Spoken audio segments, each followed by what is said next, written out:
Praise the lord. ఈరోజు కీర్తనల గ్రంథం 36వ అధ్యాయాన్ని చదువుకుందాం. తన అతిక్రమ క్రియలే దుర్మార్గుడిని గురించి హృదయంలో నుంచి మాట్లాడతాయి. అతడికి దేవుడంటే అసలు భయమే లేదు. ఎలాగంటే దేవుడు అతడి అపరాధం కనిపెట్టి అసహ్యించుకోడు కదా అని అది అతడి కళ్ళెదుటే అతడిని పొగడుతుంది.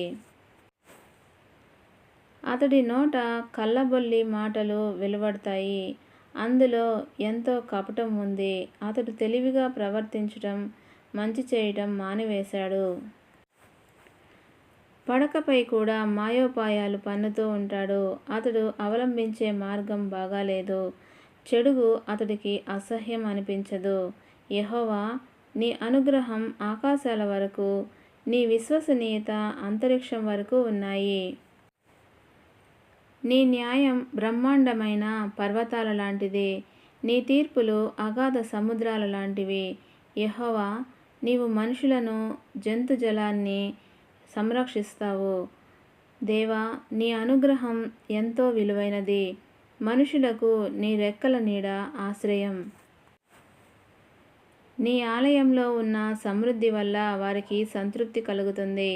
నీ ఆనందధారలు వారికి నీవు ప్రసాదించే పానీయం. జీవానికి మూలాధారం నీ దగ్గరే ఉంది. నీ వెలుగులోనే మాకు వెలుగు గోచరిస్తుంది.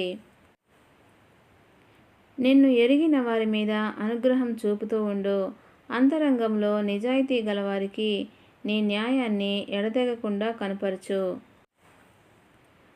గర్విష్ఠులు వచ్చి నా మీద పాదం మోపకుండా చెయ్యి. దుర్మార్గుల చేయి నన్ను పారదోలకుండా చూడు. చెడుగు చేసేవాళ్ళు అరుగో అక్కడే పడి ఉన్నారు. మళ్ళీ లేవకుండా వాళ్ళు దెబ్బతిని కుప్పకూలిపోయారు. దేవుడి పరిశుద్ధ వాక్యమును దీవించునుగాక. ఆమెన్.